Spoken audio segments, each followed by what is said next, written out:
Hey, you guys. Well, happy Wednesday and pre-happy Thanksgiving to you guys, at least here in the US. I know Canada just celebrated their Thanksgiving not too long ago, but I thought it would be really cool to do an episode on basically, being thankful with Thanksgiving just around the corner.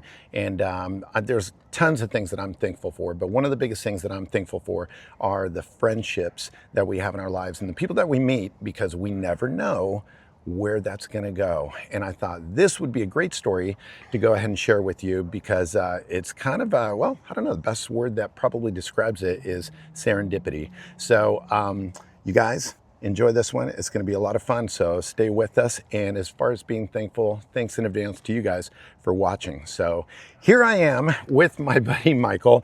This is Michael Lauber, you guys. Some of you may have seen him actually at some of the car shows, because he has one of the coolest ice cream buses, which, okay, we're going to show you in a little bit. But before we got there, I wanted to share with you guys Michael's very interesting story, because I've always said during these videos, we see people at car shows and we say, oh, I know that dude, or I know that person, and we really kind of don't. So when you hear Michael's story, I thought it'd be fun to share. So Michael, welcome to the show. Thank you. Thank you for being happy to be here. I'm thankful to be here. Thank you. Yeah, that's going to be the theme for this video.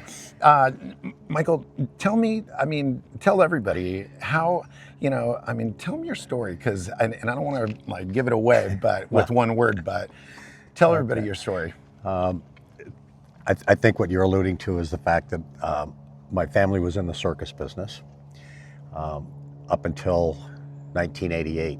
Okay. I lived in that world. My father was in the concession business. My mother was a performer. Wow. Who came from Italy, did everything. They owned a circus in Italy, came over here in the 40s. That's so cool. The Ringling Brothers brought them over. Wow. And they originally wanted their bareback riding act. And then while she was here, she wound up doing high wire, trapeze. They were in a few movies, circus movies. So that's how I grew up. So with the circus. Yeah. That's so crazy. I remember you told me stories about times where you'd basically be hanging around. At a circus, at the circus. That was where most people actually go. You go see the circus and so forth. A lot of times you don't take into account the people that are actually, in the shows, and the fact that you're traveling with the show, you're hanging out with the performers. Mm-hmm. That's pretty awesome. Yeah. My mother, like I said, was from Italy. Uh-huh. There was 13 brothers and sisters. Oh my gosh. And in the circus business is very family oriented. Okay. A lot of people mistaken it for carnivals, which is two completely different things. Okay. Circuses are families. They perform together. The kids are always in the acts. Oh wow. And kind of the history has been that the kids stay in the circus business. Oh my gosh. And they marry other circus families. Uh-huh. So we're related so to wild.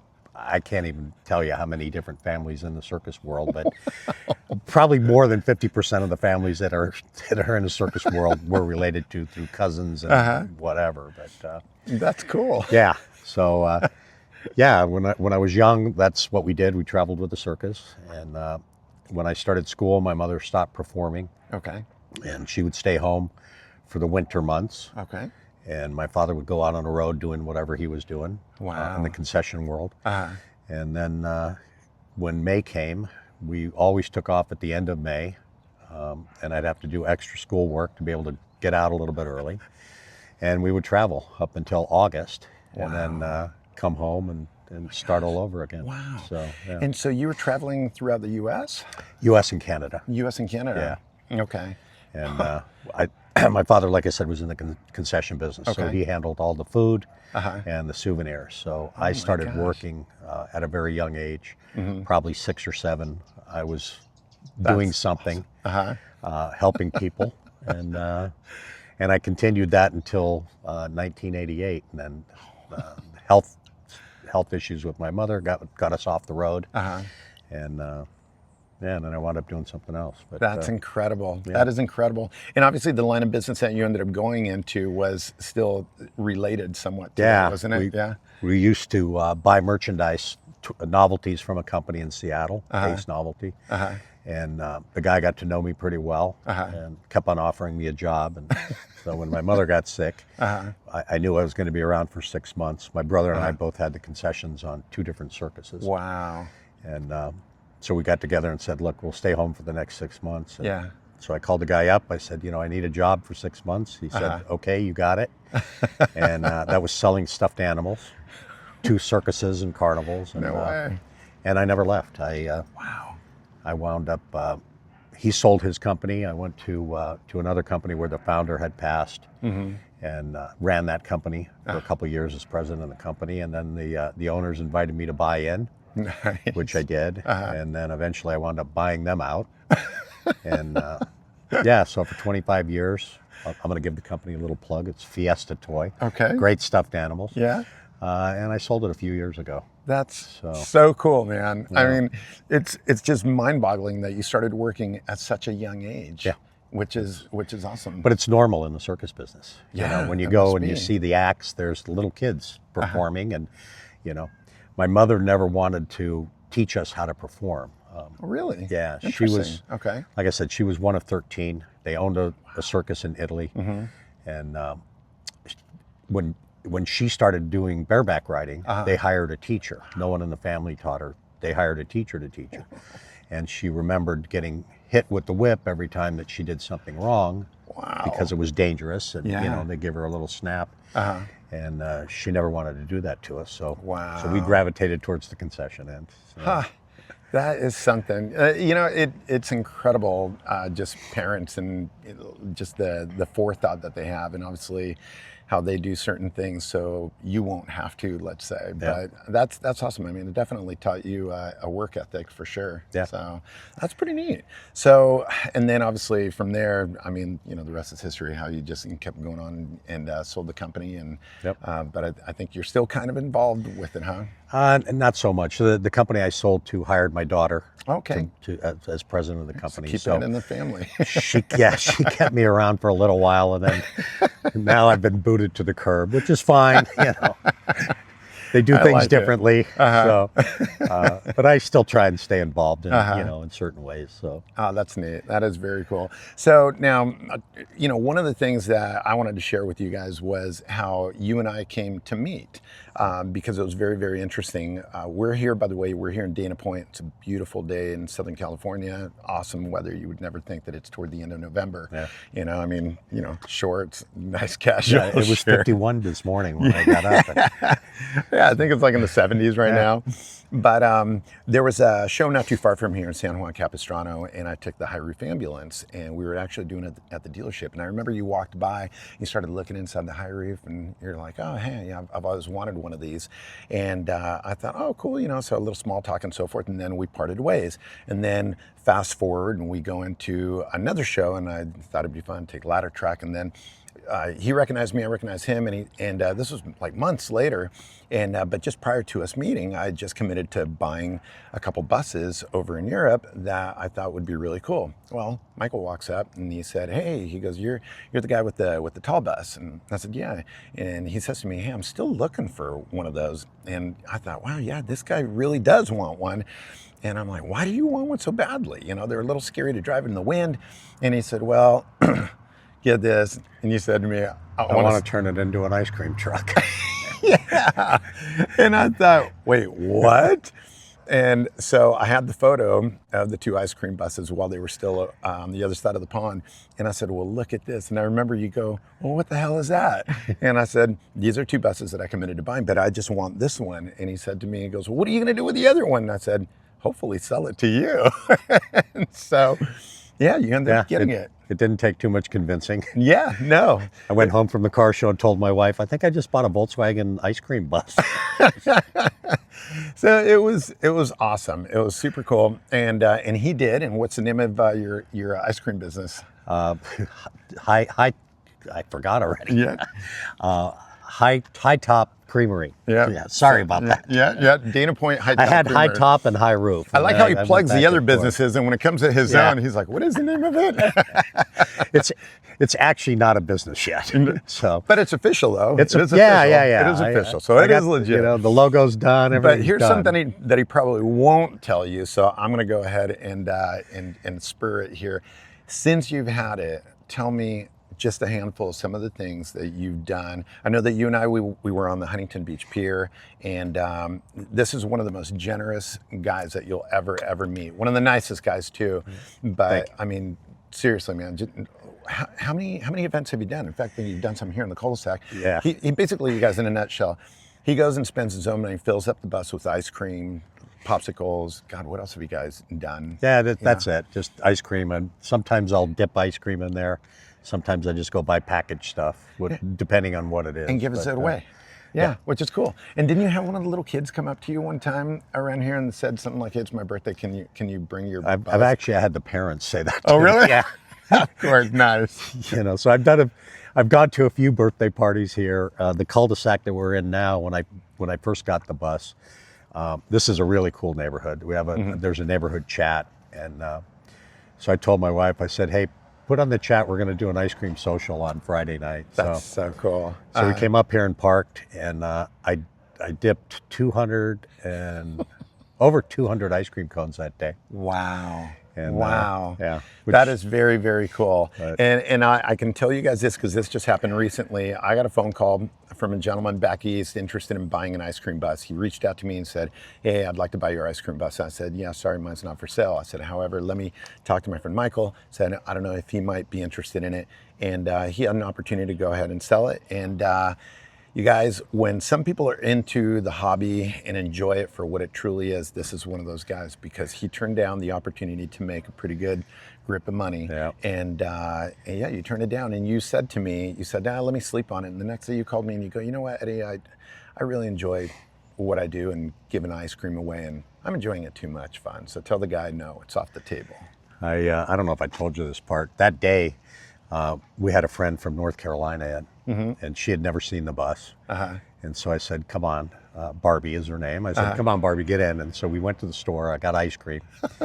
And we started driving around the neighborhood just handing out ice cream to all the kids. No way. And it's funny how the kids let the other kids know. Oh, And, really? Yeah. Oh, really? And by the end of the day, or by the end of, we were out maybe an hour or something.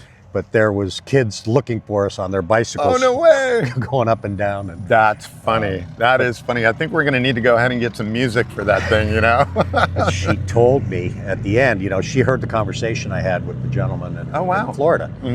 And she said, "Do you mind if I say something?" And I said, "No, go ahead." She said, "Why do you want to do this? Do you need the money?" And I said, "No, not really. Not." Yeah. And she said, "I saw you have more fun today." Oh, wow. And I've known her for a long time. And she goes, "You had more fun today." She goes, "Once you sell it, it's gone, Michael." And I said, "You know what? You're right." Wow. So I called the guy up and told him, "You know what? I'm going to hang on to it." That's cool. So, that's it was fun. admirable. Yeah, Anyway. and that's so neat. And it's funny because like whenever you're driving a bus or a bug, although I see it a lot in buses, little kids, man, they always point at those things. Yeah. They don't know what they are. You get a 10-year-old kid, it's like, "What is that thing?" Yeah. So speaking of that, you guys want to check them out? So yeah, give us a little tour. And also what I think is neat too is the fact that, let me grab my coffee here. The fact that you, not only did you like this, but even before this, you were a Volkswagen guy. I was. How'd you become a Volkswagen guy? My first car in 1973 was a 65 Beetle. It was painted Earl Shine blue, that powder blue. And the thing I loved about it, the guy was a carpet layer, and the car didn't have a headliner in it.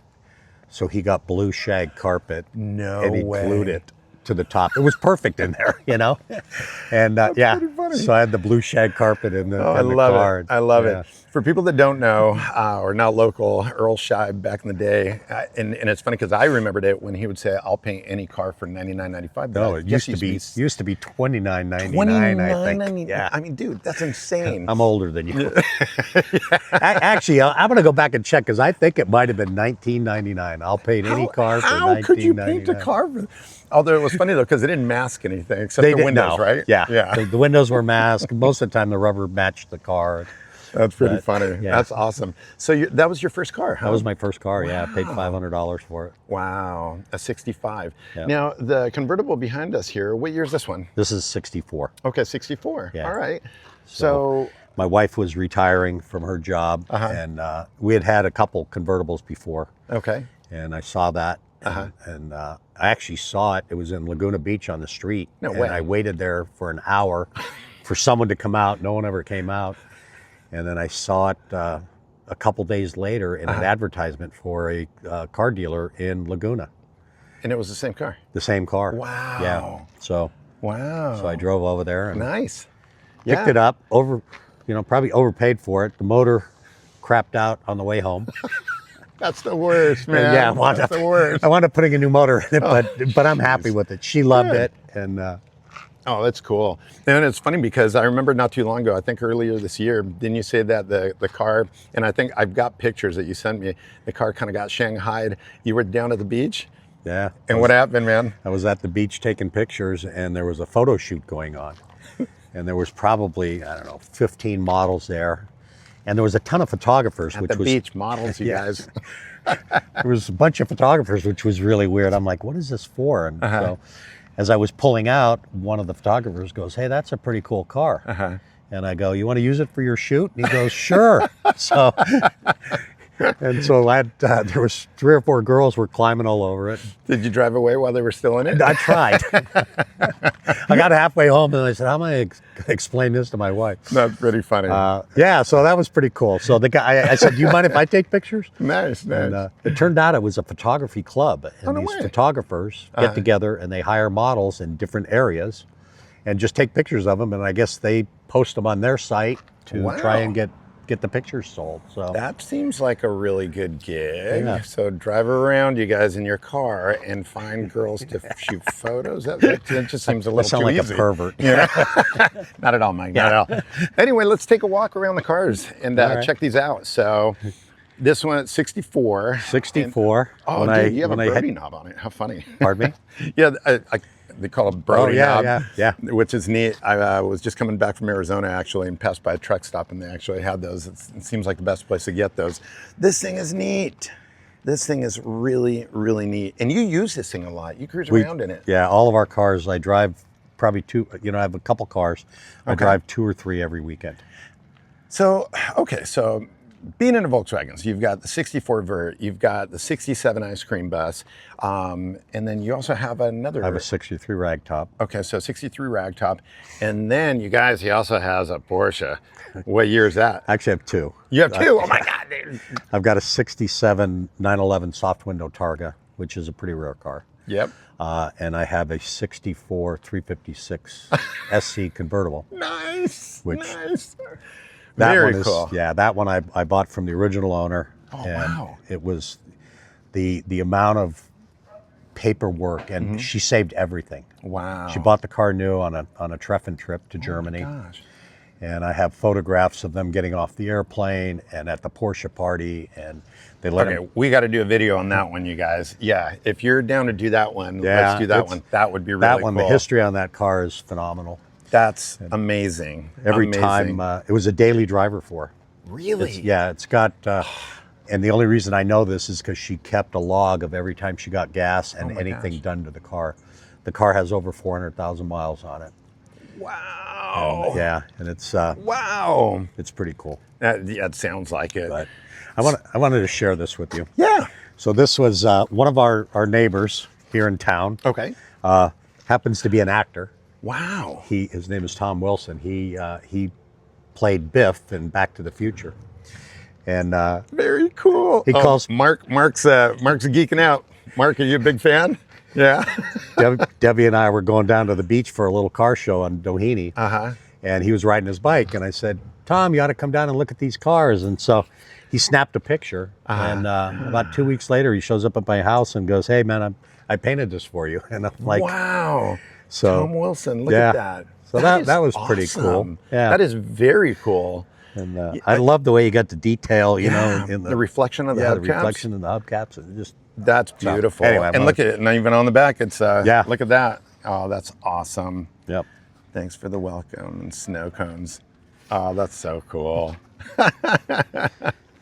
That is neat. So now let me ask you something. I mean, so you've got the ragtop, you've got this one. Is there any other one that you've always kind of like wanted, or you think you're kind of done for now? Yeah, I'm done. Yeah. Okay, there you go. Yeah.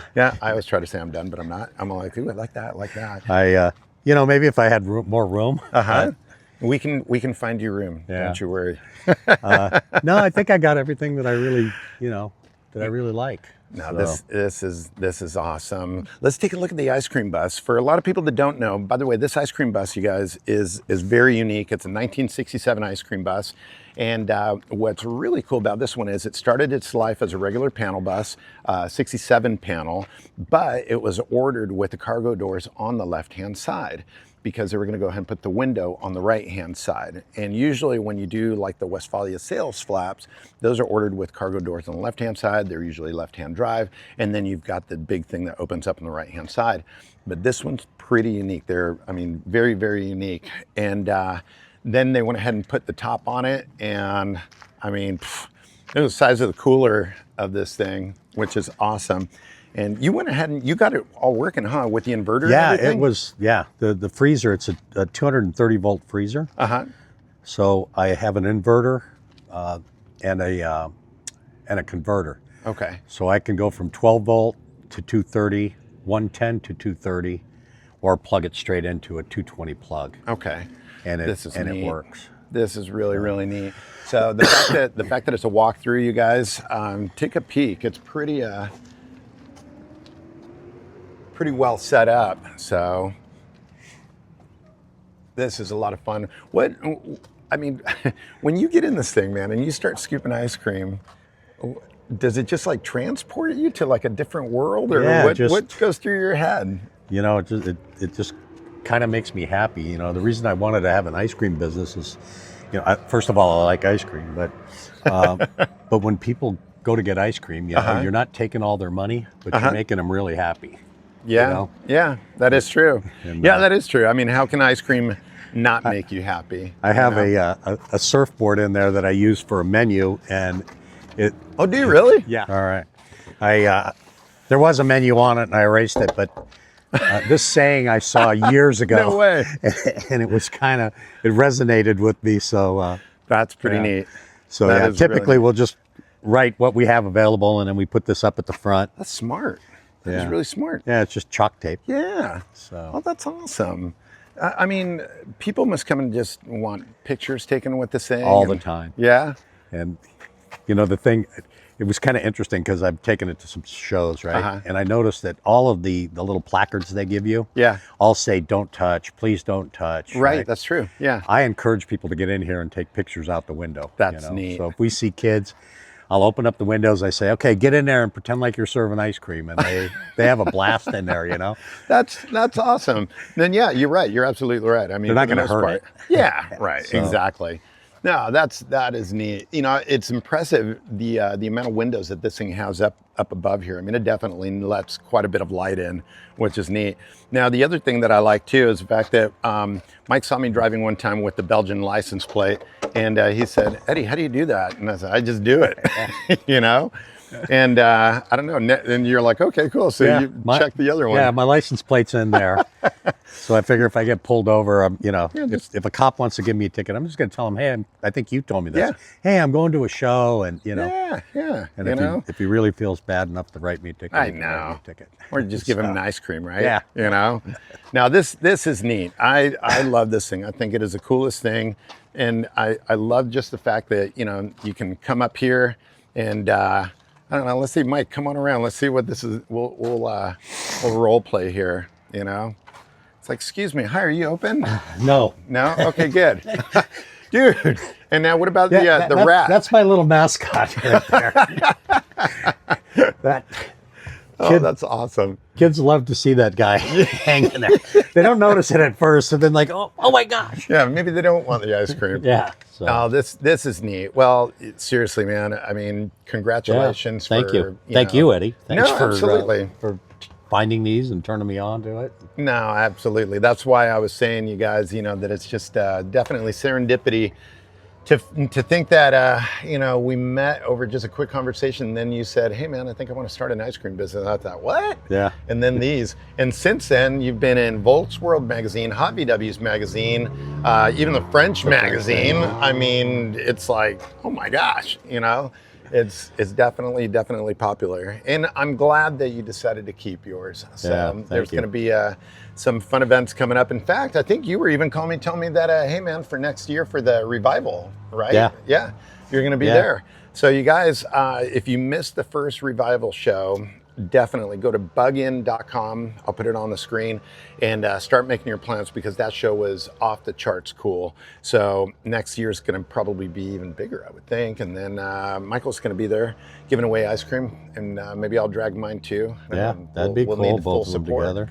Yeah, absolutely. So, hey man, thank you so much for your time and your generosity. Yeah, I think it's really, really cool, and it speaks volumes to, when we call Volkswagen people, everybody, my kids, ever since they were little, they always said, everybody in the Volkswagen community is always so nice and so cool and so willing to help. Mm-hmm. And you definitely exemplify that. So yeah, it's a diverse community, that.